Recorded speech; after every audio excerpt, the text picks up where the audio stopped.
The Star Wars galaxy was absolutely massive.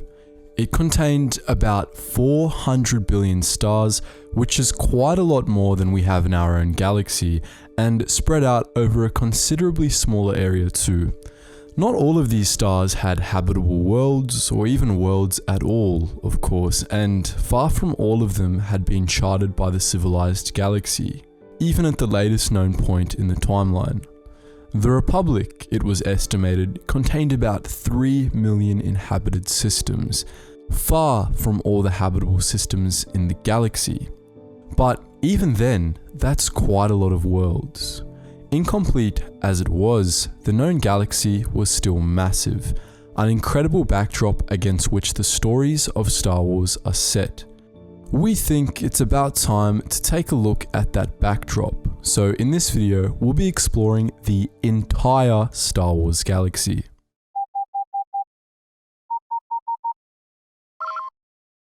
Attention, Sergeant on deck! Behold the galaxy.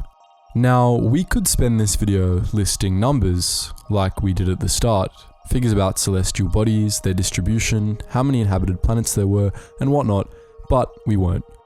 What this video is instead going to be about is how the galaxy worked, how its various planets were interconnected, not just what those planets were, which brings us to the map you're seeing on screen now. This is a map of the explored galaxy as it was in 19 BBY at the end of the Clone Wars. Each dot represents a star system, or in some cases, a cluster of star systems, and the lines connecting them represent hyperspace routes. This obviously isn't all of them, but it is most of the important ones.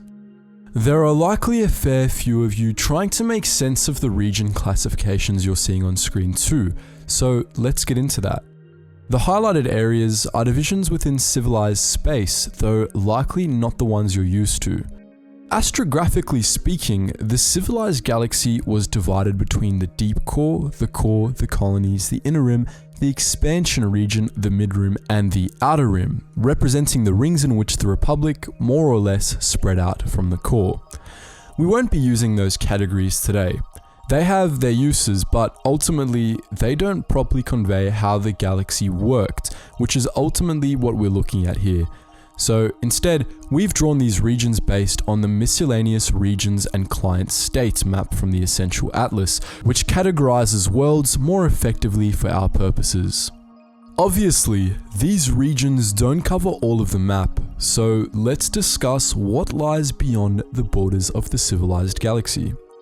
That big empty patch in the western quadrant of the map was the unknown regions, a patch of almost completely unexplored space that was separated from the rest of the galaxy by a chain of hyperspace disturbances. The unknown regions, which were home to a myriad of odd threats and hidden secrets, are worth a video of their own, but for our purposes today, just keep in mind that they were, well, unknown. The Republic knew of a few species out there, like the Rakata and the Chiss, but not much. Everything else that's not shaded is what we call wild space. Wild space was somewhat known to galactic civilization, but it was very much still frontier and poorly explored. This map displays 3 major patches of wild space. One west of the Western Reaches, which included Endor, Bakura, Syria, and Ratatak, and one south of the trailing sectors, which included Socorro, Pantora, and all manner of underworld bastions. Wild space was an unofficial classification, the effective borders of which were constantly changing, but all regions of it had one thing in common: galactic law rarely existed there. The galaxy also had 7 satellite dwarf galaxies that were also considered wild space, only 2 of which were really accessible: Companion Orek, also known as the Rishi Maze, and Companion Besh, also known as Firefist. Firefist was home to the Nagai and the Toffs, 2 species that made contact with the New Republic after the Battle of Endor, while the planet Kamino lay between the Rishi Maze and the rest of the galaxy. Now, let's get into the civilized galaxy, starting with the deep core. The most central region of the galaxy was actually one of the least explored due to the nature of the place. The deep core was a churning mess of gravitational anomalies and hyperspace disturbances which resulted from the sheer number of stars packed into the area, circling around the supermassive black hole at the galactic center. Those few hyperspace lanes that were forged here were constantly being erased by the stellar movement of 30 billion stars, which had a tendency to collide or rip out each other's cores. As a result of this chaos, there isn't much left in this region to talk about. Most of what was explored there was discovered and managed exclusively by the Republic in its final centuries, and later by the Empire. In fact, this region was one of the last Imperial holdouts, enduring long after Coruscant fell.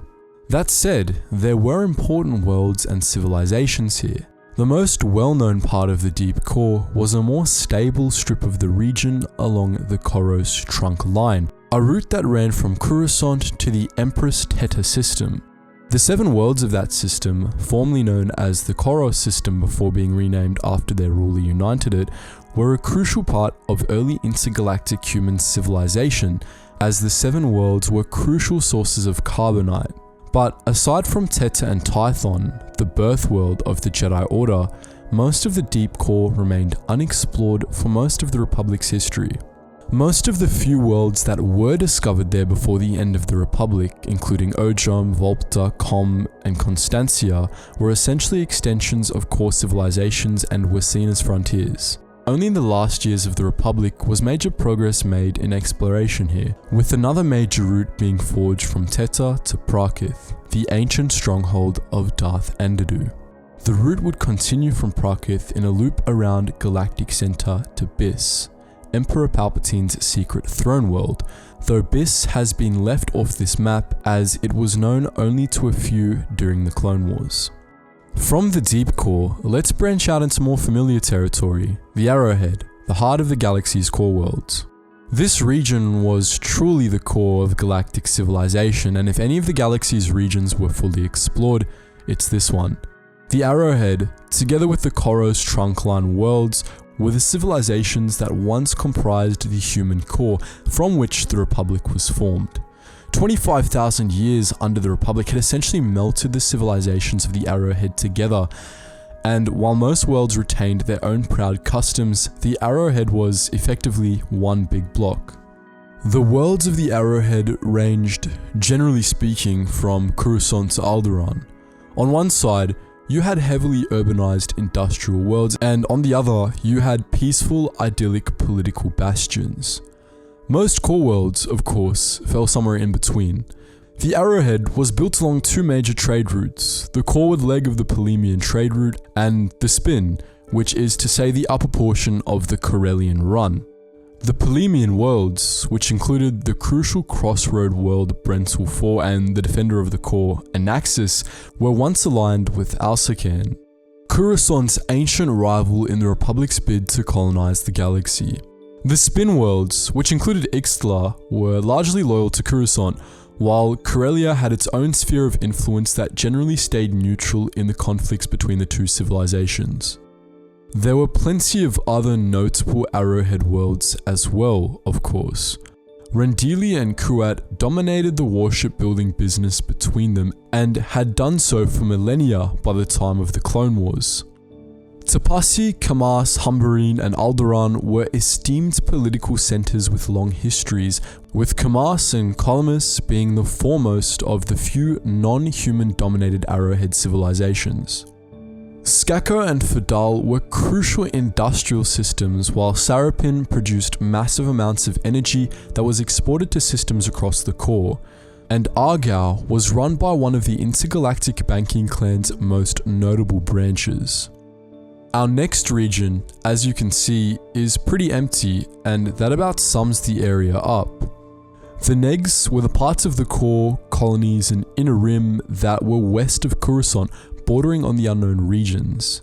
Named for their negative hyperspace coordinates, the worlds in this region were generally seen as second class by core worlders, as the region was still poorly explored by the time of the Clone Wars and didn't have many major civilizations to discuss.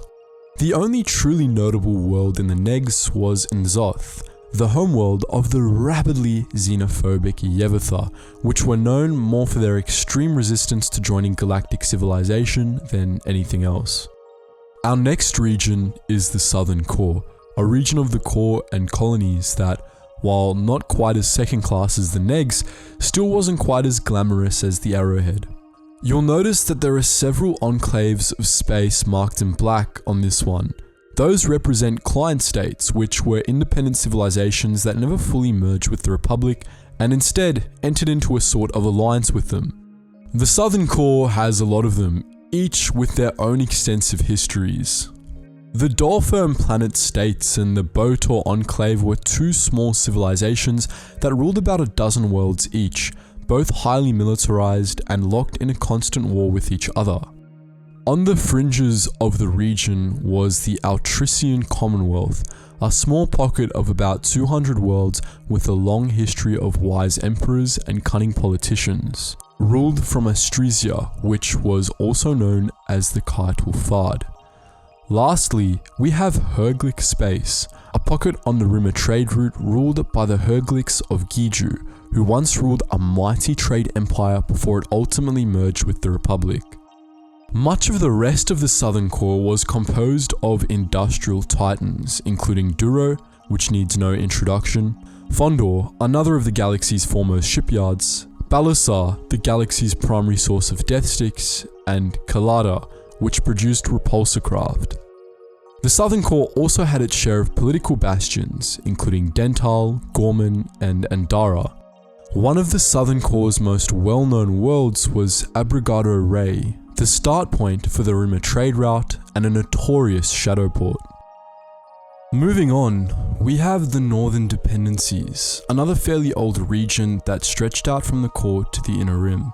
This region was largely dominated by Alsacan during the Republic's expansionist period, and as with many of the Republic's earliest colonies, these worlds were generally among the better off worlds in the galaxy by the time of the Clone Wars, and after the initial period of expansion, they began pushing the frontier back themselves. Despite early expansions here, the rimward edge of the Northern Dependencies was the Republic's northern border for well over 10,000 years, as the region to the north proved challenging to penetrate for a variety of reasons. As with the Southern Core, the Northern Dependencies featured a client state within its borders, the allied region of Nuan. Nuan was a mini-empire of 212 worlds ruled from a planet of the same name. Renowned for its philosophers, artisans, and politicians, it was known to the Republic from early on as a beacon of civilization in the midst of uncharted space, but quickly became enmeshed in the Republic, though it didn't officially join as an allied region until the Mandalorians attacked during the Mandalorian Wars. Among the most notable inhabitants of this region were the four sages of Dwartai, controversial philosophers whom Palpatine had statues of in his office. Along the Polemian run on the region's southern border were Yabol Oppa, known for its university, Castle, a commerce guild stronghold, and Tirahan, a trade world known for its bazaars. On the nearby Hylian Way, there were the heavily urbanized Avu Exen, the resort world of Champala, and the infamous shadow port Bogdan, a world of many moons. The wealthy systems, Palani and Pantolomin, dominated the western half of the region, being located along another major route that ran through those systems on the way to Dorin, the legendary homeworld of the Baron du Sages. Other key systems in the Northern Dependencies were the Bilbringi system, which contained vital shipyards and military bases, and Arcania, a rich but frigid world that had influence on a galactic scale.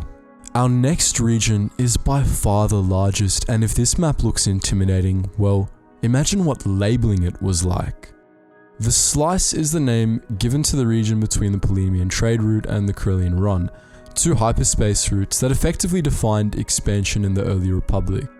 The first 15,000 years of Republic exploration efforts focused on this region as a result, right up until they first made contact with the Hutts, whose empire, in those days, ruled much of the rimward end of the region. The coreward part of the Slice was perhaps the best of all the sub-regions here, especially the worlds located in the colonies. Many systems there, like Nemoidia, were former colonies of core worlds that, as time went on, became rich and made colonies in their own right, as Nemoidia did with Nemoidia, hence the name of the region.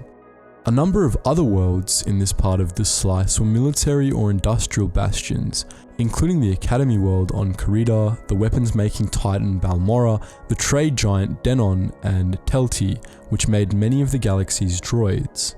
Other notable worlds in the inner slice were Antar, the home of the Gotals, Manan, home to centrist Fish who sold the healing agent Kolto, Onderon, once ruled by a vicious Sith king, Tanub, a Polemian-run agricultural world, and Zeltros, otherwise known as Space Vegas. There were also two client states in the inner slice, the Kitzlak regions and the Hapes Consortium.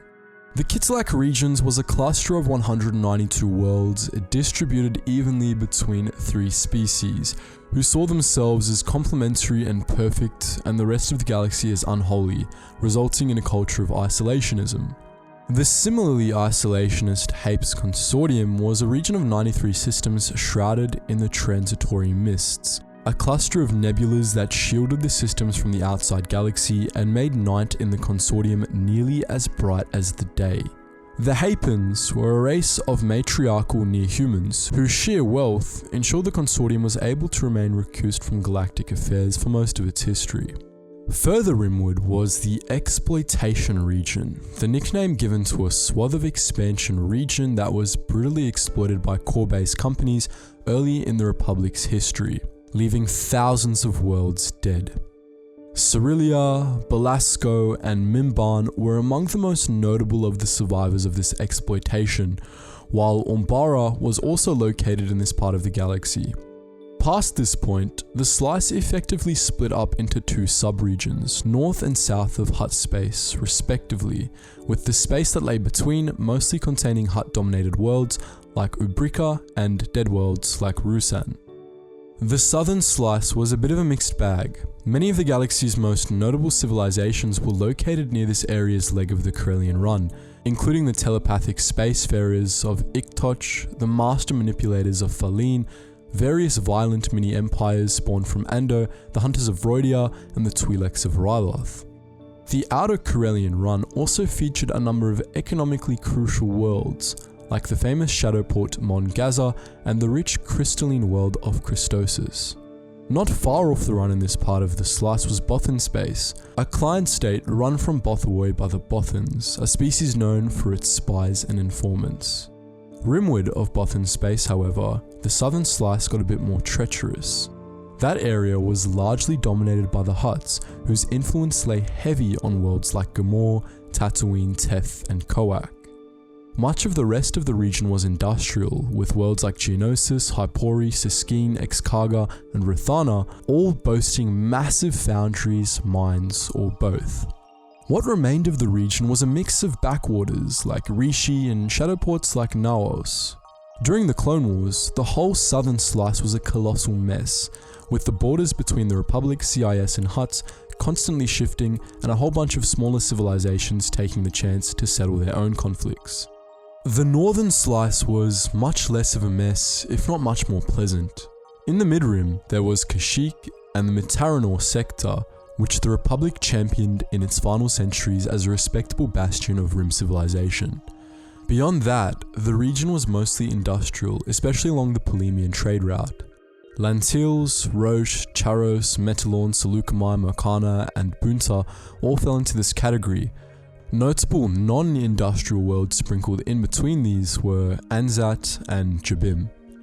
Along the eastern borders of Hutt space was perhaps the sketchiest part of the slice, dominated by backwaters like Honaga, forgotten worlds like Tund, and Kessel, which needs no introduction. The northernmost part of the slice also contained the Tion cluster, an ancient human civilization with a long history of conflict with its neighbours, from war with the Hutts before the days of the Republic to the Tianese wars early in its history, after which it pretty much took every chance to secede that it could. The Tianese were fiercely proud of their civilization, which had once been a mighty empire ruled by Sim the Despot. Notable systems in this region included Raxus, Delalt, Decivro, and Jamanir, while notable neighbours included Aigo and Mon Calamari. Next up, let's take a quick look at Hutt space. Hutt space was the region officially ruled over by the Hutt Council, though their actual sphere of influence was about 3 times the size of Hutt space itself. Now this map we're showing you is a very basic look at Hutt space, a civilization older than the Republic itself, and as it would be better suited to have its own video, our overview of it will be brief. Hutt space was ruled by Nal Hutta, which was orbited by shaddaa, the infamous smuggler's moon. Nal Hutta was the adopted homeworld of the Hutts, which they took over after their original homeworld, Val, was destroyed by the cataclysm that marked the end of the Hutt Empire. Pretty much all of Hutt space was owned wholesale by the Hutts, planets, moons, and sentient species all. The only real exception was Releb, an island in Hutt space that had somehow managed to resist Hutt expansion for millennia. The rest of the region was all Hutt run, however. The sentient species of worlds like Toydaria and Clantuine had long ago been bound to the Hutts as permanent slave species, while other worlds like Circumtor and Sleheron were completely depopulated by the ancient Hutts and had been turned into either clan retreats or centers for the Hutts' shadowy underworld dealings. Next up, we have the trans-hylian region, otherwise known as the borderlands. This region lay between the Polemian trade route and the Hylian Way, and even by the Clone Wars, large patches of its rimward half were lawless. Due to the depredations of the Mandalorians, exploration stalled in this region for a long time, and even in more modern times, most of the Borderlands' most notable worlds were located close to the Polemian and Hylian. Notable worlds on the Polemian side of things were the ancient tomb world Renvar, the Commerce Guild stronghold Felucia, and Galadron, the site of a battle between the true Mandalorians and the Jedi. On the Hylian, the region featured the former frontier hub Taris, the political firebrand Selenon, and the ancient battlegrounds of Telos. The southernmost sectors of the Borderlands had been part of the Republic for a good while by the time of the Clone Wars, and they featured a number of notable worlds, including Obra Sky, Kartau, and Wayland. North of that cluster was Mandalorian space, the region conquered in antiquity by the Mandalorians, a warrior race we're sure you definitely haven't heard of. There were a few more sectors on the far side of Mandalore that were mostly civilized up to the Salin Corridor, a route that ran from Botejef to Belderone and passed by Findar and Vjun. Beyond the Salin Corridor, things get a bit more sketchy. The patch of space directly north of the corridor was known as the Gordian Reach and was the definition of backwater space, with Yavin and Arda being its most notable systems. Beyond that was the Radama Void, a patch of empty space bordered to the west by Ord Radama, which served as a military stronghold for several factions over the course of galactic history. On the other side of the void was Sith space, which by the time of the Clone Wars was thoroughly dead. Once home to several mighty Sith empires, most of the worlds in Sith space were dead and forgotten, with those that remained being graveyards like Korriban and Ziost, which were widely feared and rarely visited.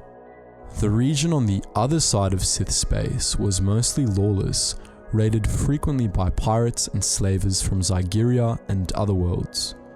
The only reason this area wasn't considered wild space was because it was well explored, and even if the Republic didn't really exist there, the Trade Federation definitely did, and it actually owned whole systems there.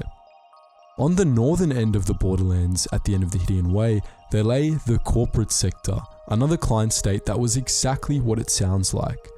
The Corporate Sector was a sizable patch of space ruled from Bonadan by a collection of wealthy corporations, who were rumoured to have wiped out entire species in the region to make way for their colonies.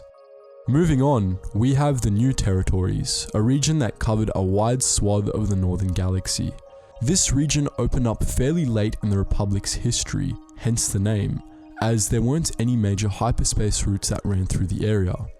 That said, large swaths of the region were nonetheless well explored by the time of the Clone Wars, though there was still one large gap in particular, the region north of the Chopani Void, which included Cernpedal, a world on the edge of known space.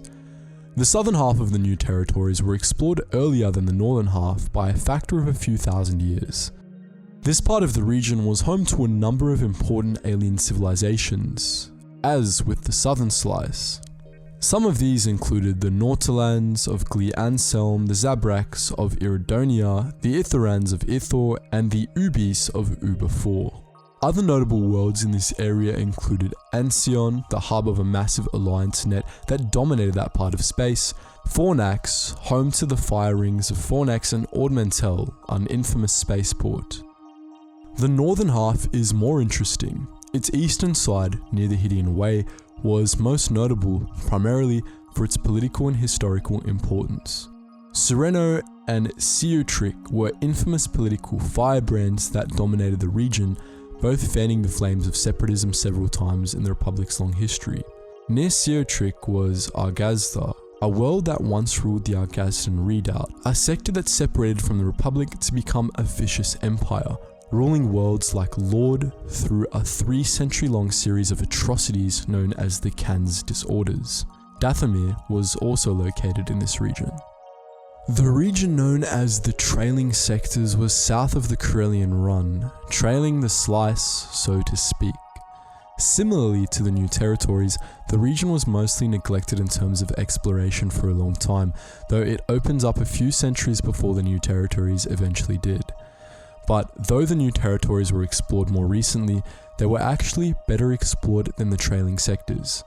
The influence of galactic civilization in the region didn't go all that far into the Outer Rim, and thus a large part of what would otherwise be considered part of the region was wild space. The more coreward portions of the Trailing Sectors were explored largely by the Corellians and Duros during the early days of the Republic. Many worlds here were colonized by the Corellian hegemony, including Shaddaa, a shipyard world, Adseri, a merchant world where government was virtually non-existent, and Mechas 3, one of the galaxy's foremost droid makers. The rest of the region was explored much later and was a scattered mix of cultures with loose ties to each other. Just off the Corellian Run was Pakwipori, a small cluster of space ruled from Pakwipor Major, renowned for its exotic goods. There was also Malastare, a major source of fuel, and the infamous patron world of pod racing, and Harun Kal, a jungle hothouse of which Mace Windu was a native.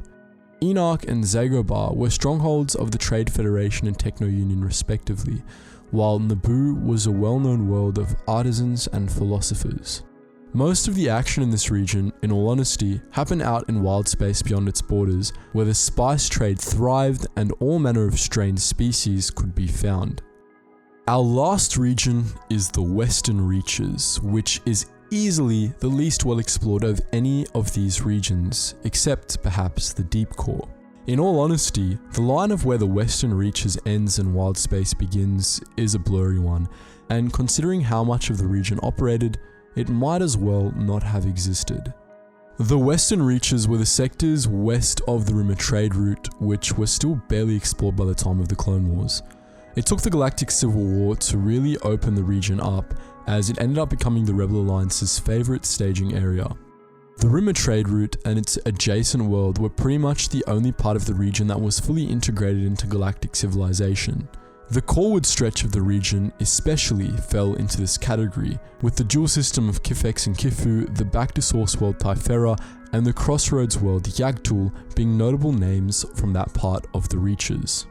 Further rimward on the Rimmer was an equally important pocket of civilization, dominated by Eriadu, which was known by its inhabitants as the Coruscant of the Outer Rim, and including the crucial shipyard worlds of Selust and Sluis Fan. Triton and Clactor 7 were also important stops in this region. West of that, however, there wasn't much civilization to speak of. Most of the more well-known worlds out there, like Terminus and Bespin, were sketchy at best.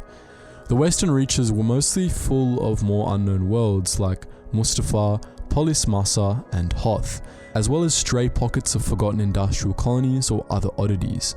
These oddities included the Senex and Juvex sectors, which remained fully independent from the Republic until just before the Clone Wars, and were fiercely defensive of their reliance on slavery. So that's our overview of the entire Star Wars galaxy, but let us know what you think. Would you like to see us keep using these maps or variants of it? Are there any regions, worlds, or civilizations we mentioned here that you'd like to see a full video on? And do you enjoy these really long, kind of more documentary style videos that we make? Let us know all of that in the comments section below. And obviously guys, just before you go, if you do want to join the wider Geetsly's community, we do have Discord links in the description below where you can join our main Geetsly's Discord and chat to fans and myself. We have our Geetsly's Gaming Network where you can actually play games with other Star Wars fans, and the Patreon if you enjoy what we're making on this channel. Anyways guys, as always, thank you so much for watching, and I hope to see you in the next video.